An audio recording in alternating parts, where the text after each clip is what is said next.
Bismillahirrahmanirrahim. Assalamualaikum warahmatullahi wabarakatuh. Ila hadratin Nabi Mustafa Muhammadin sallallahu alaihi wasallam, summa ila hadrati jami' ikhwani minal anbiya'i wal mursalin wal awliya'i wasyuhada'i was salihin was sahabati wat tabi'in wal ulama'i al 'amilin musannifin wa jami'il malaikatil muqarrabin khususan wallahu Abdul Qadir Al-Jilani sallallahu alaihi wasallam tamakin dalam wasallam sallallahu ya hadiya dasan sabina jami'i masyayikhina wa masyayikhikum wa asatidina wa asatidikum wa ila jami'i imamil qurra wal muhaddithin wa hamalati kitabillahi ajma'in wa khususan muallifi hadzal kitab. Al-Fatihah. A'udzu billahi minasy syaithanir rajim. Bismillahirrahmanirrahim. Alhamdulillahi rabbil alamin arrahmanir rahim maliki yaumiddin. Iyyaka na'budu wa iyyaka nasta'in ihdinas siratal mustaqim. Siratal ladzina an'amta 'alaihim ghairil maghdubi 'alaihim waladdallin. Rabbi ighfirli wa liwalidayya wa lil mu'minina amin.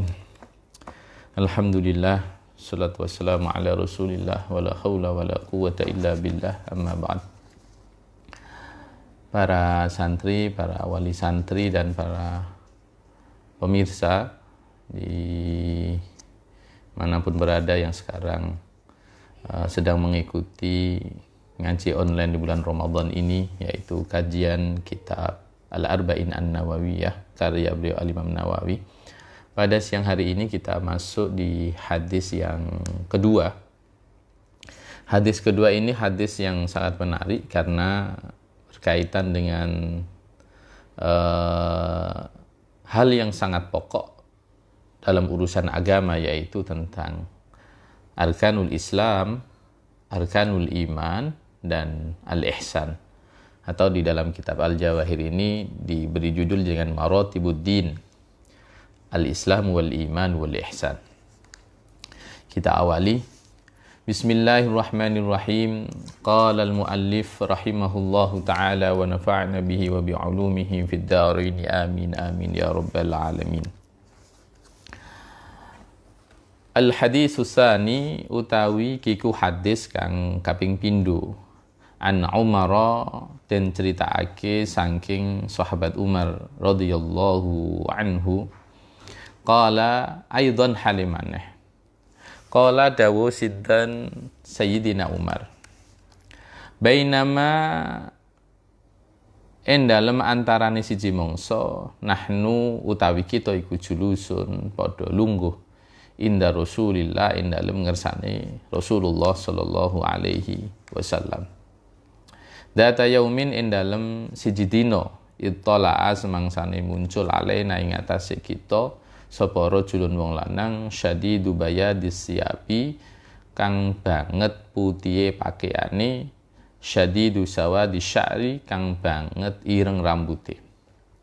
La yura kang ora den ngerteni ale ing atase iki rajul apa asarus safari labete lelungan. Wala ya'rifuhu lan ora weruh ing iki rajul minna nyatane saking kita sapa ahadun wong suci. Hatta jalasa singgo lungguh sapa iki rajul ilan nabi dumateng ngersane Kanjeng Nabi Muhammad sallallahu alaihi wasallam. Fa asnada mongko nuli nyendekno sapa iki rajul rukbatai ing dengkul iki dengkul lorone rajul ila rukbatai marang dengkul lorone iki Kanjeng Nabi Muhammad sallallahu alaihi wasallam.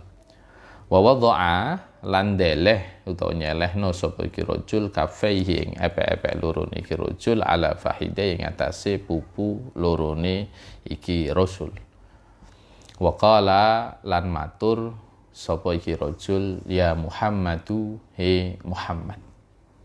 Ahbirni mugi nyritake panjenengan ni dumateng ingsun anil Islam nyatane saking Islam. Faqala mongko nuli jawab sinten Rasulullah tusani Allah sallallahu alaihi wasallam. Sebelum saya tuntaskan hadis yang lumayan panjang ini, hampir 1 lembar, kita kupas dulu sebagaimana kemarin Hadis ini diriwayatkan oleh seorang sahabat, yaitu Umar bin Khattab. Biografi singkatnya kemarin sudah kita kupas. Dan beliau ini juga menjelaskan lagi, meriwayatkan lagi, menceritakan lagi hadis yang kedua di dalam kitab Al-Arba'in ini yang diletakkan Imam Nawawi di hadis yang kedua. Satu momen beliau bersama para sahabat yang sedang duduk bersama Rasulullah SAW. Kemudian ada seorang laki-laki yang sangat putih pakaiannya, sangat hitam rambutnya. Kalau di dalam syarah kitab Arba'in ini, yaitu kitab Al-Jawahir, yang dimaksud rambut yang hitam ini adalah bukan rambut kepala ini, tetapi sya'rul lihyah, yaitu janggut ya. Jadi yang hitam itu bagian sini, karena mungkin kalau kita lihat budaya orang Arab, pastinya pakai penutup kepala. Maka yang tampak adalah, yang sangat hitam adalah sya'rul lihyah. Maka ketika laki-laki yang bersih bajunya, putih sekali, janggutnya yang sangat hitam itu, dan para sahabat juga kaget karena orang ini juga datangnya tiba-tiba, la yura ali asarus safar, juga tidak diketahui bekas-bekas dia melakukan perjalanan. Tentunya kalau sahabat Umar bin Khattab dan para sahabat yang lain yang ikut duduk bersama Rasulullah menyimpulkan la yura ali asarus safar, berarti orang ini tidak dikenal dan tentunya bukan penduduk Madinah. Wala ya'rifuhu minna ahad, sama sekali orang yang duduk bersama Rasulullah itu tidak ada satupun orang yang mengenalnya. Hatta jalasa ilan Nabi, tiba-tiba orang ini duduk, kemudian meletakkan lutut dengan lututnya Kanjeng Nabi, dan meletakkan kedua telapak tangannya di atas pupu paha Kanjeng Nabi Muhammad SAW. Di sini bisa kita tarik sebuah kesimpulan bahwa orang yang sedang bertamu ini adalah orang yang spesial. Kenapa dikatakan spesial? Karena satu, dia datang dengan pakaian yang sangat bersih, putih, rapi. Kemudian datangnya juga tiba-tiba dan langsung mendekat kepada Rasulullah Shallallahu Alaihi Wasallam. Maka kalau kita tarik sebuah kesimpulan adalah untuk mengambil sebuah pelajaran, yadullu ala istihbabit tajammul lil qadimi alal kubara wa li talibil ilmi wa muallimihi li'annahu ay li'anna ar-rajul ini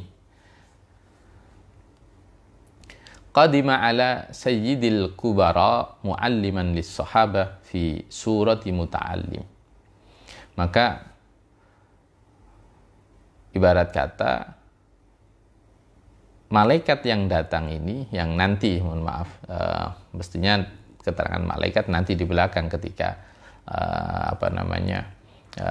sahabat Umar ditanya sama Kanjeng Nabi, apakah kamu kenal siapa itu? Jadi laki-laki ini dengan pakaian yang bersih, pakaian yang bagus, kemudian rapi, sowan kepada Rasulullah, yang dia datang sebagai orang yang sebenarnya adalah muallim, tapi laki-laki ini dalam bentuk muta'allim. Maksudnya muallim apa? Dia datang dalam rangka untuk kemudian memberitahu tentang konsep al-iman, al-islam, kemudian al-ihsan kepada para sahabat yang hadir tentunya. Tetapi beliau seolah-olah bertanya kepada Rasulullah seperti orang yang tidak tahu, Seperti orang yang tidak tahu, padahal beliau nanti di kelanjutan hadis ini adalah beliau itu tahu apa yang menjadi jawaban dari soal yang ditanyakannya sendiri. Maka dari sini orang kalau mau nuntut ilmu ya pakai pakaian yang rapi, bersih, apalagi sowan kepada orang-orang yang mulia. Tentunya salah satu adabnya adalah kita tajammul, untuk berhias, untuk sopan dalam berpakaian tentunya. Kemudian ada satu kisah berkaitan dengan orang yang bahwa pakaian itu dikatakan penting dan tidak penting, tapi juga kadang itu dibutuhkan. Pakaian di sini maksudnya adalah kebiasaan seseorang kalau dia mungkin berjubah, dia dipandang sebagai orang yang alim, atau mungkin dia berpakaian apa yang itu merupakan simbolnya. Seorang polisi memakai seragam, kemudian dia dihormati oleh orang-orang yang lewat karena memang dengan pakaiannya. Atau seorang tentara, atau siapapun, seorang guru yang memakai seragam dinasnya, atau seorang pegawai negeri yang memakai seragam dinasnya, dimanapun. Kadang itu juga sebagai syiar bahwa dengan sebuah simbol pakaian itu orang bisa mengambil faedah, yang tentunya mengambil faedah yang baik, bukan buruk ya. Bukan dalam rangka hal yang jelek untuk menakut-nakuti atau untuk apapun, bukan. Dalam artian ini kadang dibutuhkan. Maka di sini ada satu kisah diriwayatkan dari Ani bin Abdissalam. Beliau menyampaikan begini. Annahu qala la ba'sa bilibasi syiaril ulama. Orang itu tidak jadi masalah kalau mau berpakaian dengan pakaian yang itu sudah menjadi simbol dari, kalau orang pakai pakaian seperti itu, dia itu seorang ulama, syiar.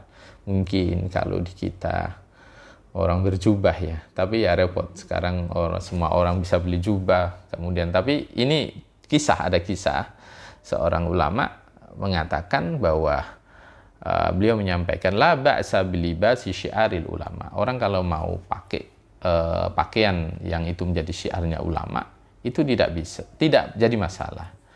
Syiarul ulama maksudnya apa? Libasi syiaril ulama, yaitu alladzi yu'rafuna bih, yaitu dengan memakai pakaian itu dia diketahui bahwa dia adalah ulama. Dengan memakai seragam seperti itu dia diketahui bahwa dia seorang polisi.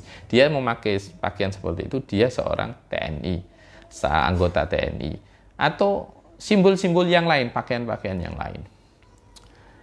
Fa inni kuntu muhriman. Satu momen beliau bercerita, saya itu pernah berihram. Ini kalau ngomong ihram berarti pas berada di Makkah tentunya. Fa ankartu ala jama'atin muharrimina la ya'rifunani ma akhallu bi min adabit tawaf. Jadi ini kisah yang menarik. Ada seorang ulama, ya kita tahu kan, kalau orang umroh ataupun orang haji pakai pakaian tawaf, yaitu maksudnya pakai pakaian ihram, itu kan semua sama, mau pejabat, mau kiai, mau pedagang, mau petani, semua sama. Orang tidak mengetahui dia itu posisinya jadi apa, karena dia tidak, orang-orang di sekitar itu tidak tahu siapa yang memakai. Dan kebetulan ada orang yang tawaf secara prinsip, ada yang beliau tidak ingkar, ada sesuatu yang kurang pas, kemudian mau menegur gitu loh. Tapi ternyata falam yakbalu, ketika diingatkan mereka tidak menerima itu. Ya mungkin kalau kita bahasa orang Surabaya konsopo begitu, karena pakaiannya sama dengan orang yang diingatkan. Falamma labistu siyabal fuqaha wa angkartu alaihim dalik sami'u wa ata'u. Yang aneh, ketika saya membenarkan seseorang dan pakaian saya dalam bentuk syiarul ulama, syiarul fuqaha, yaitu pakaian orang yang faqih, orang yang alim tentang agama, saya mengingatkan itu, mereka mendengarkan dan patuh. Maka kadang ya kita tidak bisa menyalahkan juga kalau ada asli ulama ya, asli ulama, asli ustadz pakai pakaian-pakaian yang itu mensimbolkan dia ustadz ataupun kiai. entah itu pakai udeng-udeng, entah itu pakai sorban atau apapun. Kadang itu perlu untuk supaya ketika ngomong amar ma'ruf nahi mungkar itu didengarkan. Sama mungkin ketika seseorang memakai pakaian polisi, kemudian seragam polisi tentunya, kemudian di situ lagi ada orang bertengkar atau ada apapun yang mungkin itu perlu dilerai. Mungkin kalau orang yang dia tidak bawa pakaian dinasnya, tidak akan direken sama orang yang kepingin memisah dalam ketika ada cekcok, ada pertengkaran. Tapi coba kalau pakaian dinas, pasti orang langsung takut. Dalam artian, oh ini memang orang yang berwenang. Sama kayak tadi Ibnu Abdissalam ini tadi, beliau seorang ulama. Maka ketika beliau memakai baju kebesarannya sebagai orang yang minal fuqaha, itu sami'u atau mereka mendengar dan patuh. Sama. Jadi kadang tidak melulu kalau ada orang nggak mau pakai simbol-simbol tentang dirinya yang melekat pada dirinya, ya tidak ada masalah. Tetapi memang kadang itu dibutuhkan. Akan di era sekarang itu ya, apalagi di era-era fitnah itu, ya sudah saatnya orang-orang baik itu memunculkan dirinya, bukan kemudian malah menenggelamkan dirinya sendiri, sementara orang yang tampil adalah orang-orang yang tentunya bukan ahli di bidangnya. Apapun itu, entah itu hukum umum, hukum agama, ataupun yang lainnya tentunya.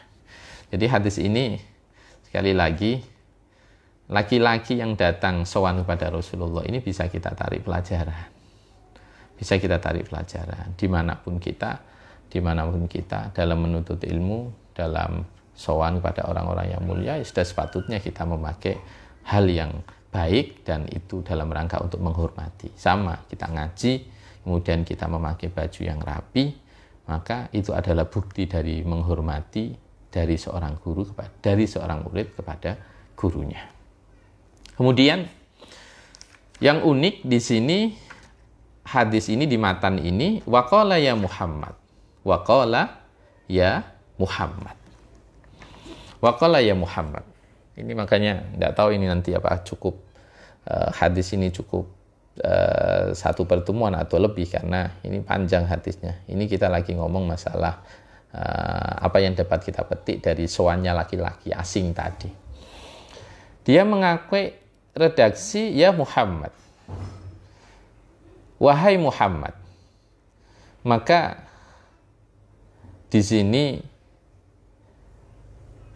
dikatakan bahwa panggilan ya Muhammad ini adalah wa nadahu bismihi ma'a annahu haramun li anna dzalika kana qabla tahrim.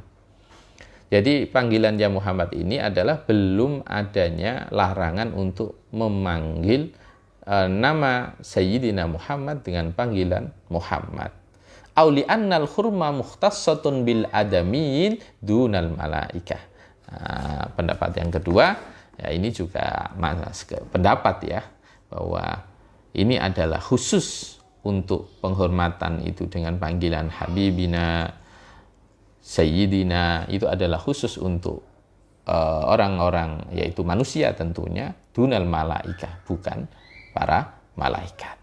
Maka dari sini dapat kita petik pula bahwa orang nuntut ilmu itu sudah sepatutnya untuk menghormati simbol bahwa guru adalah orang yang mengajarkan, orang yang memberi pengetahuan, orang yang tentunya mengajarkan kepada kita hal-hal yang sangat bermanfaat dalam kehidupan.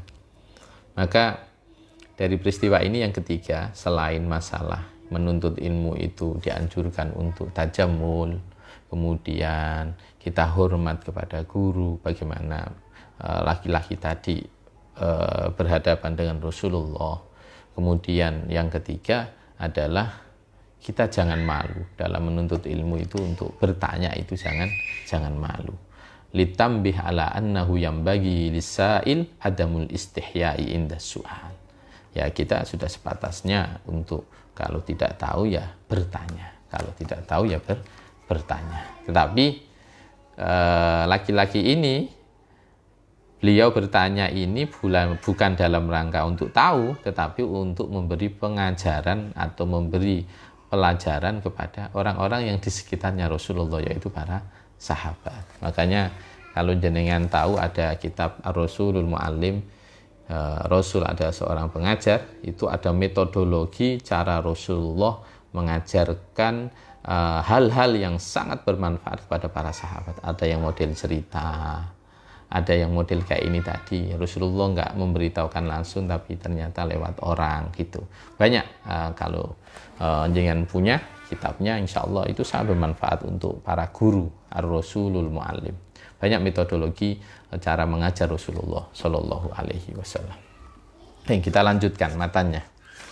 Ini kenapa saya harus bawa kitab matan ini, karena kalau pas menjelasin sarahnya, ini saya harus buka lagi matanya karena ini campur. Kalau matanya di depan, nanti kalau buka lagi, jadi ini saya pakai ini. Kemudian laki-laki itu bertanya kepada Rasulullah, "Ya Muhammad, hai Muhammad, ceritakan kepadaku, akhbirni anil Islam, ceritakan kepadaku apa itu Islam." Maka kemudian Rasulullah menjawab, faqala mongko jawab sinten Rasulullah utusane Allah sallallahu alaihi wasallam, "Al-Islamu tawi Islam iku antasyada ing yen to nyekseni sapa sira an ing setune kelakuan la ilaha ora ana pangeran kang den sembah kelawan hak iku maujud illallah angin Gusti Allah, wa anna Muhammadan lan satune Nabi Muhammad iku Rasulullah utusane Allah, wa tuqima lan jumenengake sira as-sholata ing salat, wa tu'tiyalan nguwehno sira az-zakata ing zakat, wa tasumalan poso sapa sira Ramadan ing wulan Ramadan, wa tahujja lan haji sapa sira al-baita ing Baitullah inistata lamun mampu sapa sira ilaihi marang Baitullah sabilan apane dalane. Qala jawab sapa iki rajul, sodakta, bener sirahe Muhammad. Fa'jibna mongko nuli gawok sapa kita lahu marang ki rajul yasaluhu kang takok sapa rajul ing Kanjeng Nabi, wa yusaddiquhu lan benerake dhewe sapa rajul ing Kanjeng Nabi. Ing jawabane Kanjeng Nabi. Kula lanjutaken. Pertanyaan pertama yang diberikan oleh Rasulullah adalah berkaitan dengan apa itu Islam. Nah, ini kita sering mendengar kalimat ini. Ya pasti, karena kita ini seorang muslim, pasti tahu tentang kalimat al-Islam. Beliau bertanya laki-laki ini pada Rasulullah, kemudian Rasulullah menjawab, Islam adalah bersaksi tiada Tuhan selain Allah, dan sesungguhnya Muhammad utusan Allah, menunaikan sholat, yaitu mendirikan sholat, menunaikan zakat, kemudian berpuasa bulan Ramadan, haji di Baitullah bagi yang mampu untuk melaksanakannya, yaitu bagi yang mampu untuk melaksanakannya. Coba kita kupas satu-satu. Yang pertama adalah syahadat. An tasyhada an la ilaha illallah ay ta'lam wa tasaddaq wa tusallim, yaitu bersaksi di sini ini bisa dimaknai 3 poin, yaitu mengetahui, membenarkan, dan menerima. Jadi orang tidak mungkin tiba-tiba menerima taslim, itu tidak mungkin. Dia diawali dari yang namanya tahu dulu, kemudian dia cocok, setelah cocok baru menerima. Itu urutannya. Apapun ini bukan hanya urusan tentang syahadat. Apapun orang mau dagang, orang mau oke, itu ketika dia sudah tahu produknya dan dia sudah oke sesuai spek, ya, dia membenarkan memang real, kemudian dia menerima itu dan ada eksekusi jual beli namanya. Jadi kalau kita ingin melakukan apapun, ya prinsipnya kalau orang ingin mengapresiasi terhadap apapun yang kita lakukan, ya tentunya orang harus tahu apa yang ditawarkan, Orang harus membenarkan apa yang ditawarkan dan dia baru menerima apa yang telah diketahui, apa yang telah dibenarkan. Dan itulah konsep syahadat itu begitu. Jadi kalau kita ngomong sering syahadat itu apa? Yaitu al-ilm, yaitu tahu, as-sidqu, yaitu membenarkan, dan kemudian as-silm atau taslim, yaitu as-silm tentunya, yaitu menerima. Makanya kalau konsep Islam ini yang pertama syahadat bahwa tiada Tuhan selain Allah, aila ma'buda bihaqqin illallah, dan bersaksi bahwa Muhammad utusan Allah, menunaikan sholat. Makanya di sini bukan pakai ya'malus sholah atau ta'malus sholah, bukan, tetapi memakai tuqim, yaitu mendirikan. Dan di sini diartikan apa itu? Ta'ti biha bi arkaniha wa syurudiha wa tuwadhiba 'alaiha fi awqatiha, yaitu orang yang memenuhi rukun-rukun dan syarat-syarat sholat, tetapi bukan cukup itu, bukan hanya sekedar rukun dan syarat yang dilakukan, yang dinamakan tuqimus sholah, ay muqimus sholah, adalah orang yang muwadhib, orang yang kontinu, orang yang menjaga istiqomah untuk selalu menunaikan sholat tanpa lubang-lubang, bukan kemudian 2 hari sholat, 2 hari tidak, 3 hari sholat, 1 minggu ndak, itu bukan. Tetapi tuqimus sholah adalah muwadhabah, mudawamah, alaiha fi awqatiyah, pada waktunya, bukan orang-orang yang sering kodok tentunya. Termasuk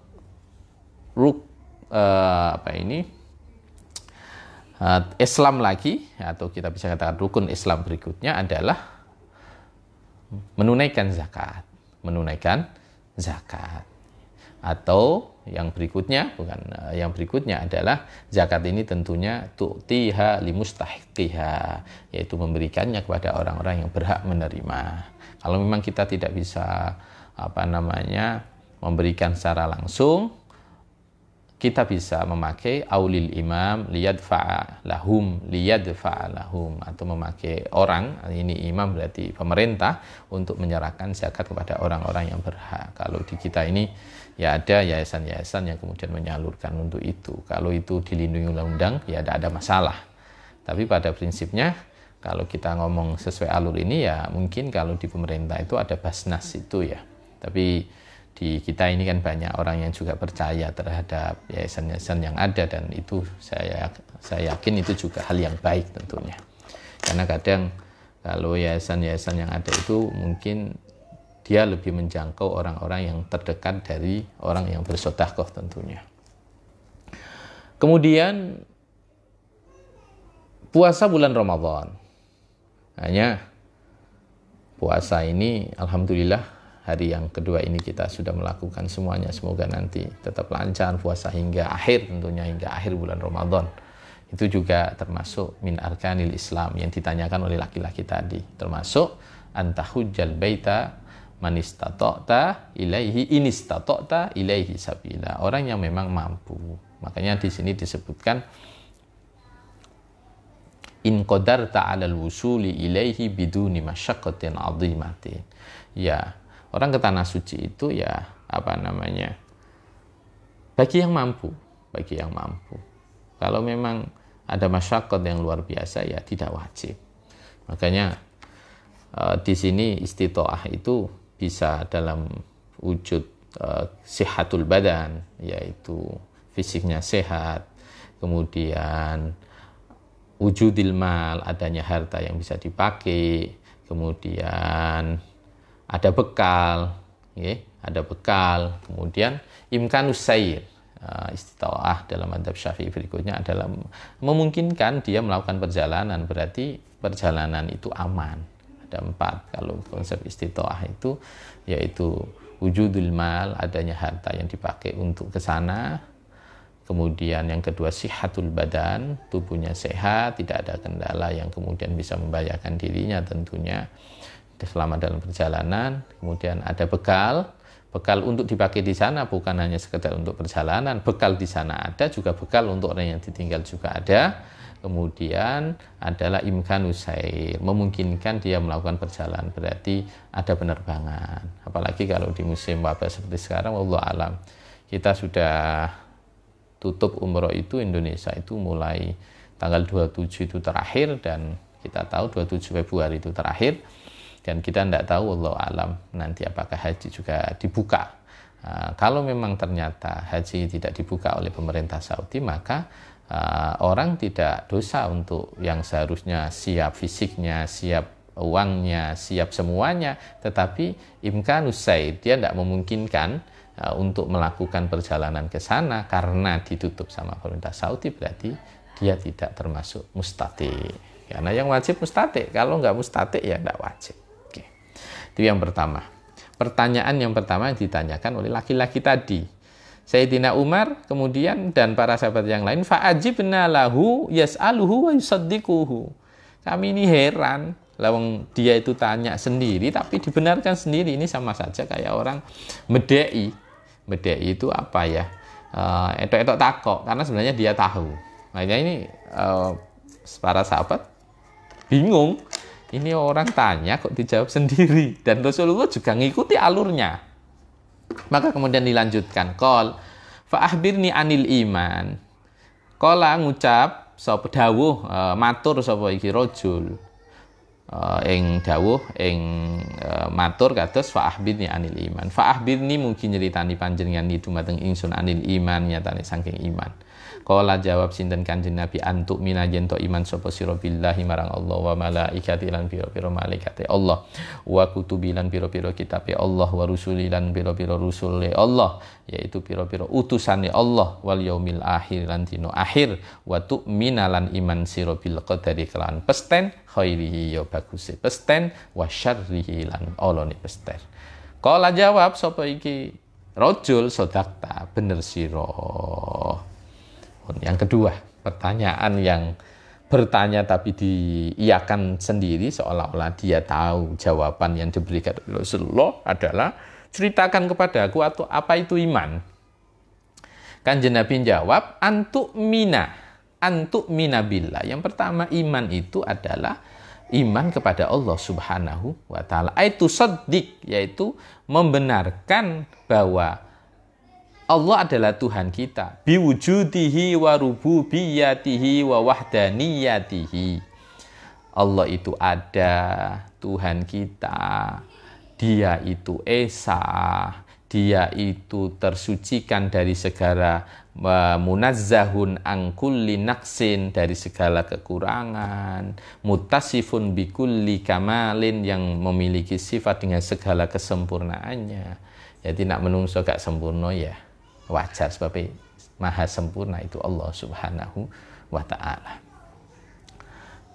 Apa yang dibuat itu pasti terlepas dari namanya kekurangan. Kalau kita mau apapun pasti dicari dimanapun titiknya, sudah diatur sedemikian rupa. Tidak ada ceritanya manusia itu kemudian 100%, pasti ada kekurangan-kekurangan.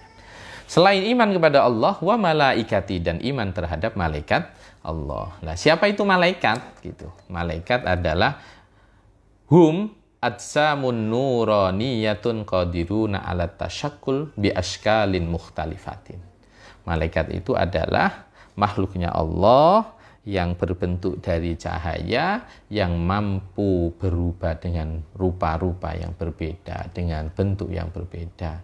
Makanya malaikat itu salah satu karakternya adalah, selain dia dari cahaya, mereka adalah annahum ibadum mukramun, hamba-hamba Allah yang dimuliakan, la ya'sunallaha ma amarahum wa yaf'aluna ma yu'marun.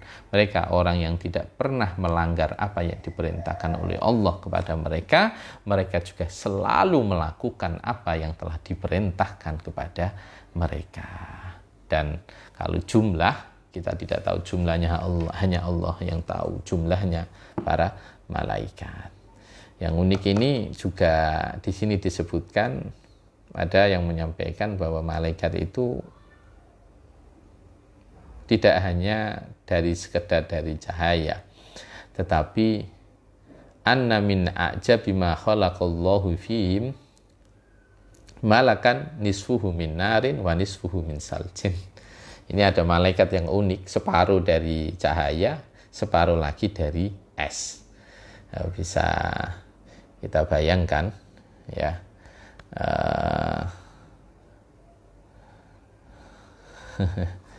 Ya apa namanya, makhluk Allah yang unik tentunya. Selain manusia, selain jin itu ada malaikat, selain jin juga ada malaikat.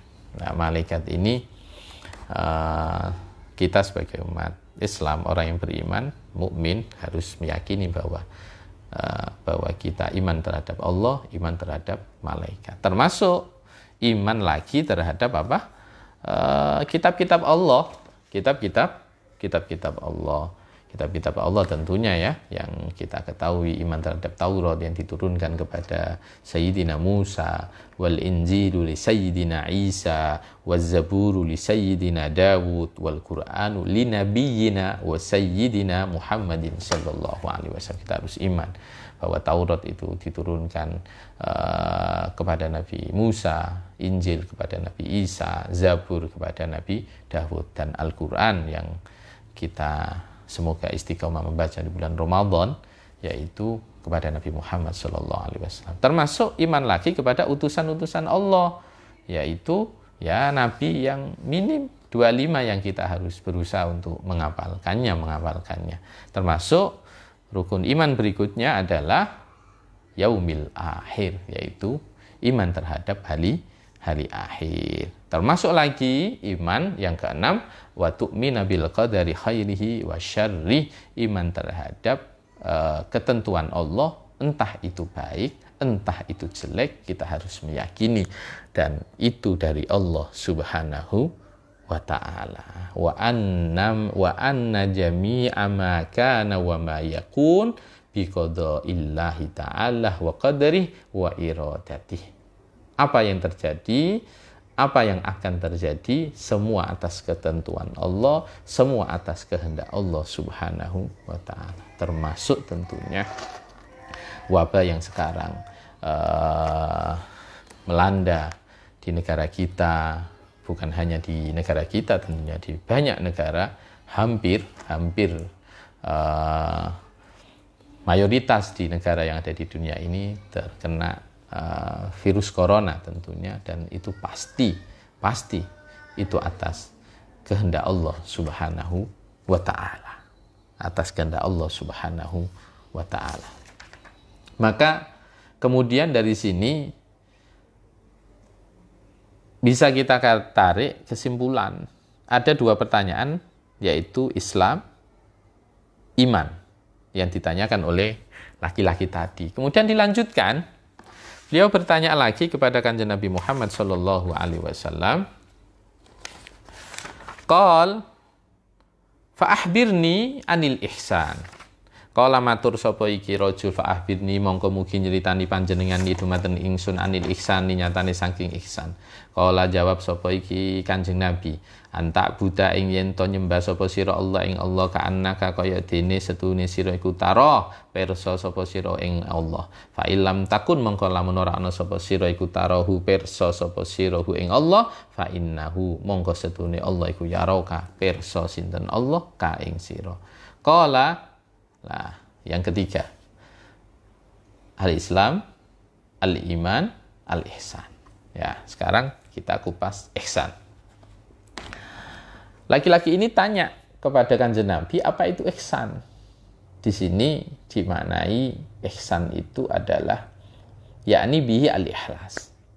Makanya kalau kita tarik kesimpulan bahwa iman, ihsan, iman, Islam, ini adalah semua di dua hal ini adalah larinya supaya orang menjadi muhsini, menjadi orang baik. Itu sholat kita, puasa kita, semuanya keimanan kita itu tentunya ihsan. Nanti tentunya definisinya adalah kamu menghamba kepada Allah seolah-olah kamu melihat Allah. Kalau memang kamu tidak mampu melihat Allah, maka kamu harus merasakan seolah-olah dilihat oleh Allah Subhanahu wa ta'ala, dilihat oleh Allah Subhanahu wa ta'ala. Ini adalah konsep ihsan, ay antuti'ahu wa anta muhlisun lahu fil ibadah, yaitu konsep seolah-olah kamu melihat Allah. Itu bagaimana aplikasinya? Apakah kemudian lihat Allah? Bukan, tetapi melihat Allah di sini adalah kita selalu patuh dan kita ikhlas dalam menjalankan ibadah. Khasyi'un dalilun khadi'un ka'annaka tu'ai, yaitu kita merasa bahwa kita ini adalah selalu kita ini khusyuk, khudu, dan kita ikhlas dalam beribadah. Itu adalah konsep anta budallah ka'annaka tara. Kalau kemudian kita tidak mampu melihat Allah, maka kita harus memiliki rasa bahwa kita dilihat oleh Allah Subhanahu wa ta'ala. Maka para ulama membagi konsep seorang abid, yaitu seorang hamba, dalam penghambaan itu ada 3 level. Ada 3 level. Wa qad dzakaral ulama'u anna lil 'abdi fi ibadatihi salasata maqamat. Ada 3 level. Pertama, al-awwal, ay yaf'alaha 'alal wajhi alladhi yaskutu ma'ahu talab bi an takuna mustawfiyatan lisyuruti wal arkan. Orang yang menghamba kepada Allah, yang dia melakukan supaya yaskutu ma'ahu talab, yaitu melakukan hanya sebagai pemenuhan kewajiban, syarat rukunnya dijalaninnya sudah. Itu level, nggak tahu kita ini masuk level mana, apakah pokoknya sholat tak lakon ya wis sebagai sekedar sebuah kewajiban, hanya itu. Atau level yang kedua, ayyaf'alha kadalik wa qad istaghraqa fi bahril mukasyafa hatta ka'annahu yarallaha ta'ala wa hadha maqamul musyahadah. Dia merasa bahwa dia beribadah, dia masuk di dalamnya, dan dia masuk di dalam maqam musyahadah, yaitu fi bahril mukasyafa, bahwa dia seolah-olah melihat Allah Subhanahu wa ta'ala. Kasyaf. Ya, kasyaf ini tidak bisa diceritakan karena ini rasa. Orang yang kasaf pun juga tidak bisa menceritakan kepada orang yang tidak kasaf, karena ini rasa. Sama kayak kita ngomong pedes itu. Gimana kita ngomong pedes? Ya itu rasa. Nah, bisa digambarin, enak, baru ngerasain baru bisa ngomong lah. Cuma ngomongnya juga susah. Pedes itu apa? Karena rasa. Itulah musyahadah. Yang ketiga asalis, yaitu maqamul muqarrabah, yaitu orang yang selalu merasa diawasi oleh Allah Subhanahu wa ta'ala. Ini level yang ketiga. Dan wa kullun minal maqamatis salasa ihsanun, dan semua itu adalah masuk level ihsan. Illa annal ihsan al masyrut fi sihhatil ibadah innama huwal awwal. Kalau sekedar ibadah, menjalankan syarat rukun, itu masuk ihsan, tetap masuk ihsan, tetapi beda levelnya dengan yang kedua dan yang ketiga. Kalau level yang kedua dan ketiga ini adalah fahuwa wa ammal ihsan bil ma'nayainil akhiraini fahuwa min sifatil khawas wa muta'addirun min kasirin. Jadi kalau dua ini memang tidak semua orang bisa menjalankan, yaitu beribadah karena sudah melihat Allah, beribadah merasa melihat Allah, dan atau yang ketiga merasa dilihat oleh Allah Subhanahu wa ta'ala. Kalau umumnya orang yaitu tadi ya ibadah ya menggugurkan kewajiban sudah. Ini sebenarnya ada kaitannya dengan hadis yang pertama kemarin yang Imam Nawawi mengatakan ada orang ibadah itu niatnya itu karena khaufan, karena takut, ada yang karena jadi ada yang khaufan karena takut terhadap neraka, atau karena rojaan, yaitu mengharap akan pahala, akan surganya Allah. Tetapi juga ada yang beribadah niatnya adalah ta'abudan wa syukron, karena ingin beribadah dan ingin menghamba kepada Allah, bersyukur kepada Allah Subhanahu wa ta'ala atas anugerah yang telah diberikan tentunya. Oke, kita lanjutkan. Dari sini bagaimana muraqabah itu penting. Ya, anggap aja kalau ini level pertama kita sudah berusaha menjalankan, kita harus naik kelas ke level berikutnya. Muraqabah, musyahadah, kita harus masuk ke level itu. Contoh ini, urusan muraqabah. Muraqabah itu ya kita merasa diawasi oleh Allah Subhanahu wa taala. Maka ada satu cerita ini di dalam kitab Al-Jawahir, caranya Matan Arba'in Nawawi ini disebutkan, anna ba'dal masyayikh kana yakhussu ba'd talamidatihi bi iqbalihi alaihi. Satu momen, ini langsung saya terjemahkan Indonesia aja ya. Satu momen ada seorang guru, sebagian guru memanggil sebagian muridnya untuk menghadap, dan mereka semua dipanggil satu-satu. Kemudian dikasih burung satu-satu, dan kemudian gurunya menyampaikan, sembelih tapi jangan sampai ada satupun orang yang tahu. Sembelih terserah dimanapun, tapi jangan ada satupun orang yang tahu. Maka kemudian ya murid-murid tadi ya gitu, famadha kullu wahidin fadabaha ma ma'u bi makanin khalin. Mereka memotong burung itu tadi di tempat yang sepi. Kemudian satu momen ternyata ada satu murid yang kembali ke gurunya. Tadi murid-muridnya tadi sudah bawa yang sudah dipotong, ya sudah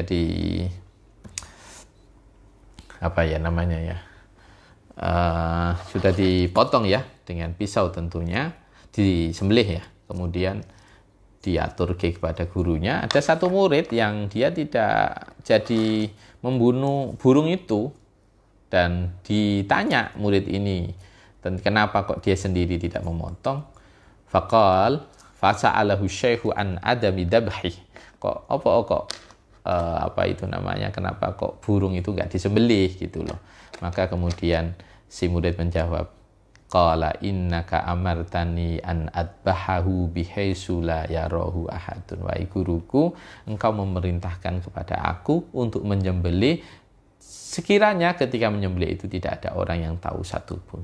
Walam yakun maudhi'un illa wal haqqu subhanahu wa ta'ala yara. Dan setelah aku cari di tempat manapun, tidak ada tempat di mana Allah yang maha hak, Allah yang hak itu selalu melihatnya. Maka kemudian aku susah nyari tempat nyembelih yang tidak ada satupun orang kemudian melihat itu. Padahal ada Allah yang selalu melihat. Masya Allah. Ini murid yang luar biasa.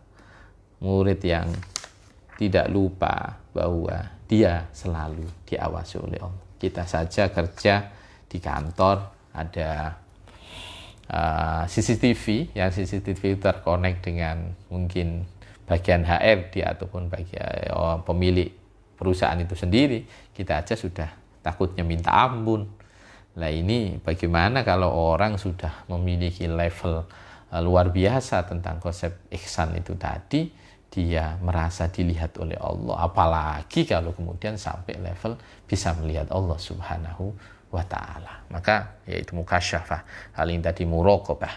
Maka kalau sudah konsep ini, saya yakin kalau orang benar-benar al-iman, al-islam, kalau orangnya berarti mukmin wa muslimun, wal muhsin tentunya, maka Masya Allah, kehidupan ini akan berjalan dengan luar biasa. Kemudian, kita tuntaskan ya. Kemudian, laki-laki ini tanya lagi kepada Kanjeng Nabi. Fa'ilam takun tara fa'inau yarak. Kala matur sapa iki wong lanang rajul. Fa ahbirni mongko mugi nyeritake panjenengan ni dumateng isum anis saati saking dina kiamat.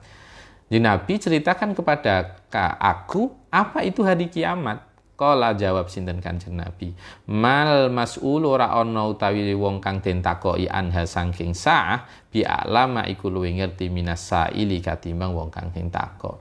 Sing takok sing ditakoki padha sama-sama tidak tahu, karena memang urusan hari kiamat itu adalah Allah Subhanahu wa taala. Qala balik takok sapa iki, matur sapa iki rajul, fa ahbirni mongko mugi nyritake panjenengan itu mateng ingsun an amaratiya saking pira-pira tanda-tandane dina kiamat. Kalau begitu ceritakan kepadaku tentang tanda-tandanya saja, bukan kapan hari kiamat.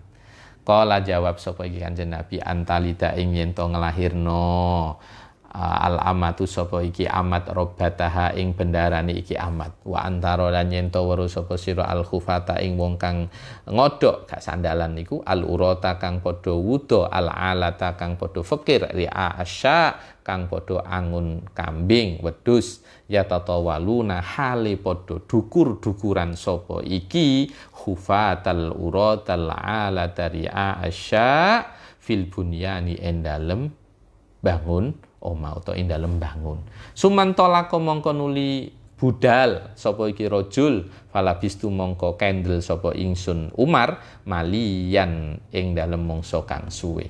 Sumakala mongko nuli dawuh sinten Kanjeng Nabi, ya Umaruhe Umar, atadri ana ta weruh sapa sira man iku sapa asailu tawi wong kang sing takok. Kultu matur sapa ingsun, Allah ta'i Allah wa rasuluhu lan tusani Allah a'lamu iku dat kang udanani. Qala jawab sinten Kanjeng Nabi, dawuh sinten Kanjeng Nabi, innahu satemene rajul iku Jibril, malaikat Jibril ata kang nekani kang teka sapa iki Jibril kum ing sira kabeh, yu'allimukum hale ngajar murui sapa iki Jibril kum ing sira kabeh dinakum ing agama ira kabeh. Rawahu riwayatake hadis sapa Muslimun Imam Muslim. Poin yang keempat dari hadis ini, kupas Islam, kupas iman, kupas ihsan, yang terakhir kupas tentang hari kiamat. Maka teman-teman semuanya muliakan oleh Allah, para santri semuanya, kita tidak usah kemudian, boleh itu jadi sebuah kajian, tapi jangan kemudian seolah-olah kiamat itu sudah dekat, kemudian dicocok-cocokkan yang banyak di YouTube itu. Sudah, kita mending fokus ibadah daripada ngopeni kapan kiamat. Nanti malah kita berpikir tentang kiamat, malah tidak kober ibadah. Tidak kober untuk kemudian ngopeni apa yang seharusnya kita lakukan, apa yang seharusnya kita tinggalkan. Sudah, fokus itu. Kalaupun itu jadi sebuah pengetahuan, silahkan. Dan itu harus kita yakini karena termasuk kita harus iman terhadap hari akhir masalahnya. Kita harus iman terhadap hari akhir. Lah pertanyaannya yang tidak boleh itu kiamat kapan? Itu siapapun tidak ada yang bisa jawab, termasuk Rasulullah Shallallahu Alaihi Wasallam. Apalagi kok orang-orang yang ngaku bisa ngitung kapan kiamat, tidak ada. Kalau tanda-tanda ya Rasulullah sudah memberi pemahaman. Yang pertama, ini disebutkan tanda-tanda hari kiamat. Rasulullah menjawab, yang pertama adalah seorang budak yang kemudian melahirkan tuannya. Hadis ini ada dua pendapat, bahkan lebih kalau di sini lebih dari dua. Yang pertama yaitu seorang budak dinikahi oleh tuannya, kemudian melahirkan anak laki-laki, maka anak laki-laki ini kemudian secara nasab ikut bapaknya, secara otomatis ibunya menjadi menjadi budaknya otomatis. Karena di sini disebutkan fatalitas sariyatu mauludan min sayyidiha wal waladu bi manzilati abi fi siyada 'alaiha. Jadi itu salah satu tanda hari kiamat. Ada yang memaknai lain, yaitu seorang biasa yang kemudian budak melahirkan anak, kemudian anaknya ini kemudian menjadi seorang pemimpin, secara otomatis ibunya ini juga bagian dari rakyatnya. Itu juga bagian dari pemaknaan antalidal amatu robbataha. Itu tapi ada beberapa juga. Kemudian yang berikutnya antarul khufah, yaitu kamu akan melihat orang yang la na'la birijlih, man la na'la birijlih, orang yang tidak punya sandal aja tidak punya loh. Al-urah ini bukan kemudian man la syai'a ala jasadi, kemudian orang telanjang gitu, bukan. Tetapi wal muradu bihi huna man laisa ali siyabu asyrafin nas. Orang yang tidak memiliki pakaian yang itu menjadi kemuliaannya. Berarti ibarat kata kalau lebih diterjemahkan yang lebih tepat adalah ya dia tidak punya pakaian bagus, pakaiannya compang-camping. Orang yang sudah telanjang kaki tidak punya pakaian bagus. Kemudian al-alah yaitu orang yang al-fuqara alladina ya'uluna ala ghairihim fi amril ma'isyah. Orang yang fakir, wis ndak pakai alas kaki, bajunya compang-camping, dia orang yang fakir. Ri'a'usya yaitu orang yang ri'a'usya adalah orang yang angon kambing. Tiba-tiba mereka yatatawaluna fil bunyan. Mereka berlomba-lomba untuk meninggikan bangunannya. Nah, ini banyak ulama juga yang memaknai ya di akhir sekarang, di momen sekarang ya sudah terjadi orang berusaha untuk membuat gedung pencakar langit dengan kapasitasnya masing-masing ya. Tentunya dulu di Malaysia, kemudian ada di Cina, sekarang di Dubai, gedung yang tertinggi, dan itu semua digambarkan orang yang awalnya tidak punya apa-apa. Ya kayak kalau kita ambil contoh di negara Arab sebelum minyak ditemukan, negara Teluk belum minyak ditemukan, ya mereka negara yang miskin, kemudian sekarang menjadi kaya karena ada minyak, kemudian sekarang gedung pencakar langit di dunia juga di sana, di Dubai kan. Jadi kalau kita tengok ini, itu kalau ranah negara. Kalau kita tengok kemudian tarik ke Indonesia, ya orang kita lihat orang kemudian membangun gedung tinggi-tinggi dan itu sudah terjadi.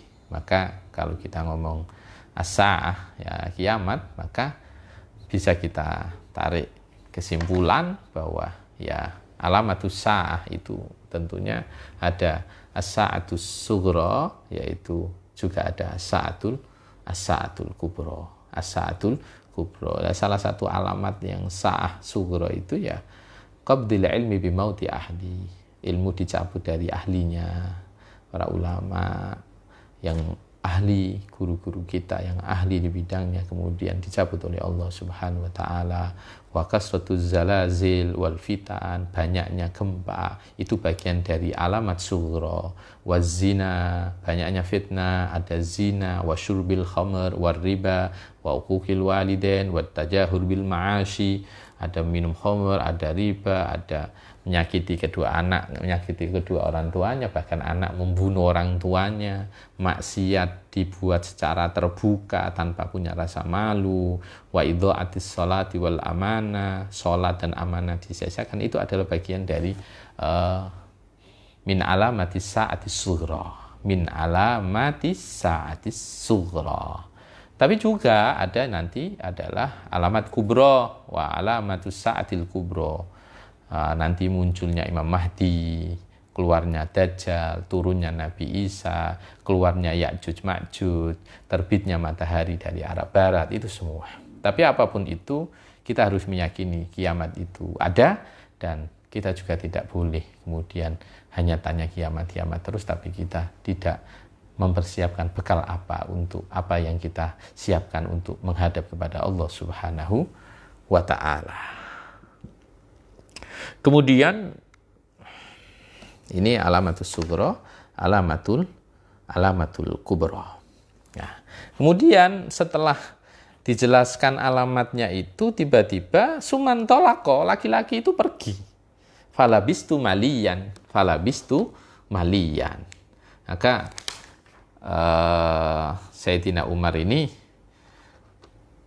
berdiam lama, dan beliau juga tidak tahu siapa laki-laki itu.